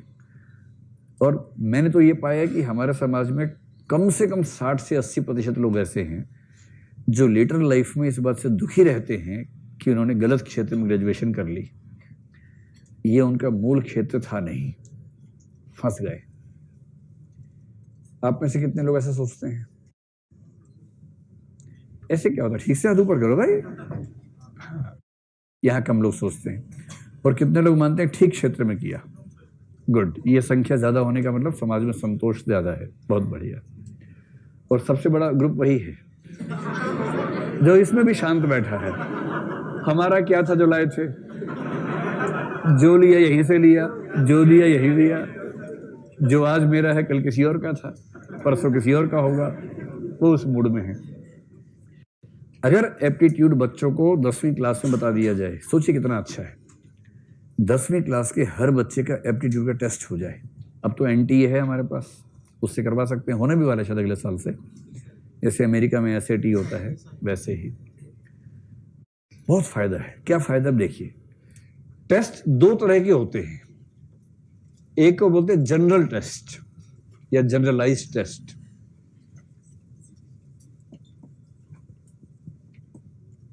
जनरलाइज्ड टेस्ट, सामान्यकृत परीक्षण, और दूसरे होते हैं स्पेशलाइज्ड टेस्ट।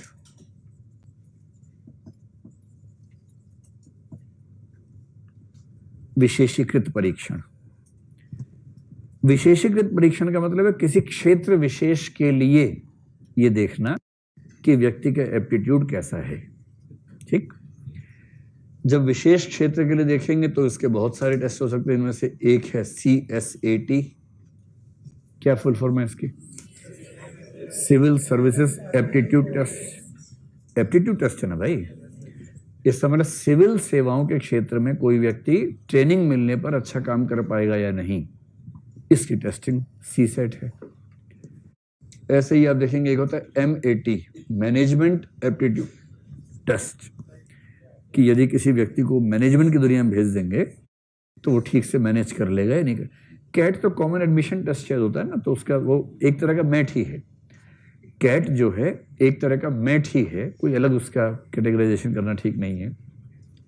एक कैट होता है क्लरिकल एप्टीट्यूड टेस्ट, कि कोई व्यक्ति क्लर्क बनने के लिए, क्लर्क होने के लिए खास एप्टीट्यूड चाहिए, उसके इंग्लिश ठीक हो, मैथ्स ठीक हो, रीजनिंग ठीक ठाक हो, एक खास लेवल की, बहुत हाई फाई नहीं, तो हाँ क्लरिकल काम ठीक से कर लेगा। तो क्लरिकल एप्टीट्यूड टेस्ट इस तरह का टेस्ट होता है। आजकल कुछ आ गए हैं स्पोर्ट्स से जुड़े हुए टेस्ट हैं, स्पोर्ट्स एप्टीट्यूड टेस्ट होता है। और SAT में, स्पोर्ट्स एप्टीट्यूड टेस्ट में कई तरह के परीक्षण है, उसमें तो ब्लड सैंपल्स तक को ले लेते हैं, उनसे भी टेस्ट करते हैं। ठीक है, अगर छोटे बच्चे में पता लग जाए कौन से खेल के लायक है तो अच्छी बात है, फिर उसी खेल में खेले और घर घर में सचिन पैदा हो जाए। एक लेटेस्ट मैंने सुना है कि म्यूजिकल एप्टीट्यूड टेस्ट भी शुरू हो गया, कि ये बच्चा म्यूजिक के लायक है कि नहीं है। तो बचपन में पता लग जाए तो आदमी जीवन भर क्यों परेशान रहे, बचपन में पता लग जाना चाहिए। जैसे आप देखेंगे कि कभी कभी आपने फिल्में देखी होंगी, एक लगान फिल्म देखी आप लोगों ने? लगान फिल्म में जब आमिर खान अपनी टीम बना रहा था, गली मोहल्ले वाली टीम, उसमें एक स्पिनर की कमी थी उसके पास, है ना, एक स्पिनर की कमी थी उसके अंदर। अब परेशान थे कि स्पिन किससे करवाए, किसी को सिखाना आसान काम नहीं स्पिन। तो अचानक एक व्यक्ति मिला, उसका नाम कचरा था, मैं नाम भूल गया था, कचरा, और उसका हाथ, उसको घुमाने का स्टाइल एक खास था, और वो हाथ ऐसे रखता था, उसने बॉल को यूं फेंका, एक बार थ्रो किया, मतलब बॉल उसके पास आई, उसने यूं फेंका और टप्पा खाती बॉल स्पिन हो गई। तो भुवन की आंखें चमक गई। तो भुवन ने कहा इधर इधर इधर, फिर से फेंको। कचरा समझ नहीं पाया कि उसको लगा उससे फिर कचरा हो गया, उसने फिर बॉल को फेंका अपने सिंपल स्टाइल से, बॉल घूम गई, और भुवन को अपना बिशन सिंह बेदी मिल गया, हरभजन सिंह मिल गया, भज्जी मिल गया उसको अपना। और फिर कचरे से बोला कि कुछ नहीं करना है, बस ऐसे भाग के यहां पर आके फेंकना है, और वो 3 डंडे खड़े हैं ना, उनको लेके मारना है, बस उन पे टिकनी चाहिए बॉल। जिस व्यक्ति को क्रिकेट बिल्कुल नहीं पता, लेकिन उसने भी एक स्किल थी ना उसके पास अंदर से, तो भुवन ने उसका क्या किया, स्पोर्ट्स एप्टीट्यूड टेस्ट किया, और जैसे ही उसने एप्टीट्यूड में दिखा दिया, वो अच्छा खिलाड़ी बन गया, संभावना दिख गई। संभावना ऐसे दिखती है। ऐसी एक फिल्म आई इसी सितारे की, आमिर खान की ही, जिसका नाम था तारे ज़मीं पे। सारे ज़मीं पे नहीं, तारे ज़मीं पे। तारे ज़मीं पे। उसमें क्या हुआ कि एक बच्चा जिसको पेरेंट्स गधा घोषित कर चुके थे, भाई पेरेंट्स भी क्या करें, आप पेरेंट्स का भी सोचिए ना, जब तक आप बच्चे हैं आपको पेरेंट्स दुश्मन नजर आते होंगे, आज से 10-20 साल बाद कोई आपको भी दुश्मन मानेगा अपना, इस भाव से देखें इस चीज को। पेरेंट्स पर दबाव बाकी सबका रहता है, सारे पेरेंट्स जब मिलते हैं आपस में सब बोलते हैं मेरा बच्चा 98%, मेरा बच्चा 97%, मेरा बच्चा 99.8% है, एक नंबर पता नहीं कहाँ चला गया, पूरे ही आने वाले थे। अब उसमें जो नॉर्मल पेरेंट्स होते हैं ना, वो बेचारे बड़े शर्माने लग जाते हैं, उनसे लोग पूछते हैं आपके बच्चे के नंबर कितने आए हैं, वो बोलता है जी 52% आए हैं, और बाकी सब इतना जोर से हाई करते हैं, आँख ऐसे करते हैं कि जैसे कोई मतलब मातम का मामला हो गया उसे घर में, मातम पुरसी के भाव से देखने लग जाते हैं। तो पेरेंट्स पर दबाव बनता है, फिर वो दबाव कहाँ निकालेंगे, घर जाके बच्चे पे निकालते हैं कि इधर आ जरा, इधर आ, गुप्ता जी की बेटी इतना पढ़ती है, उसे देखो।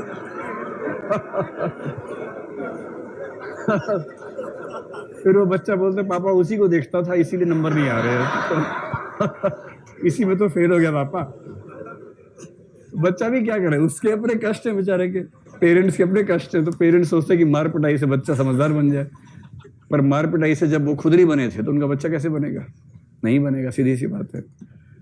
तो ये जो दबाव है पेरेंट्स पे ना, वो बच्चों को मजबूर करता है कि वो एक क्षेत्र विशेष में अच्छा परफॉर्म करें। ऐसे कैसे करेगा? अब वो बच्चा तारे ज़मीं पे वाला जो है बना है चित्रकार बनने के लिए, बना रहे हैं गणितज्ञ उसको। जो चित्रकार बनने के लिए पैदा हुआ है वो गणितज्ञ कैसे बनेगा? भाई चित्रकार बनने के लिए चाहिए क्रिएटिविटी, वो उसके पास शार्प है। गणितज्ञ होने के लिए लॉजिकल मैथमेटिकल इंटेलिजेंस चाहिए, वो उस बच्चे के पास नहीं है। और नहीं है तो उसके जिम्मेदार कम से कम बच्चा तो नहीं है, पेरेंट्स ही जिम्मेदार। वो जेनेटिक रेंज है, वो है नहीं बच्चे के पास, तो कहाँ से लाएगा? और वो उसको हॉस्टल छोड़ देते हैं, बच्चा अकेला परेशान है, दुखी है। और तब भुवन फिर वहां पहुंच जाता है, नाम बदल के पहुंच जाता है। फिर वो देखता है कि इस बच्चे में तो प्रतिभा है, फिर वो उस प्रतिभा को पहचानता है, उसे उभारता है, फिर एक कंपटीशन ड्राइंग का करवाता है और वो बच्चा उस ड्राइंग कंपटीशन में छा जाता है, आगे बढ़ता है। तो एप्टीट्यूड सही समय पर कोई पहचान ले तो व्यक्ति क्या से क्या, मतलब वो है ना कि हीरे की पहचान जौहरी को होती है। कोई जौहरी ठीक मिल जाए सही समय में तो कायाकल्प हो जाता है, ना मिले तो सवाई ऐसी बनते हैं उसके बाद फिर मतलब किसी मुंबई जाएंगे ना तो यहाँ का नेहरू विहार, वहाँ का ओशीवरा एक जैसा इलाका है। कहीं मुंबई जाएं तो ओशीवरा जरूर जाइएगा। ओशीवरा एक इलाका है जहाँ सारे के सारे हीरो हीरोइन बनने आए हुए हैं, नेहरू विहार जैसा ही है। हर फ्लैट में 10 बाई 10 के कमरे में, यहाँ तो फिर भी गनीमत है, मुंबई तो इतना महंगा शहर है, वहाँ कई लोग रहते हैं शिफ्ट में, 24 घंटे का कमरा है, 8-8 घंटे की 3 शिफ्ट में रहते हैं, कि सुबह 10 से शाम 6 तक ये कमरा मेरा है, ये हम दोनों का है। 6 बजे दोनों बाहर निकल लेंगे, उनकी अलमारी में सामान होगा, उसके बाद बाहर। तो उन्होंने कुछ व्यवस्था कर रखी है, 6 से सुबह 10 तक कहाँ रहेंगे उसकी व्यवस्था कुछ उनके पास है। 8 घंटे के लिए रूम है, रूम में जाएंगे, खड़े सो जाएंगे, उठेंगे भागेंगे रूम से बाहर, रूम उतना ही है उनके पास। सेकंड शिफ्ट वाले 6 बजे आ जाएंगे, रात को 2 बजे भागेंगे, क्योंकि उनकी कोई नाइट शिफ्ट की नौकरी है, तो नौकरी पर रहते हैं तो उनको कमरा शाम को ही चाहिए। बात तो ये हालत है। रोशीवरा जाएंगे तो आप पाएंगे कि इतने सुंदर सुंदर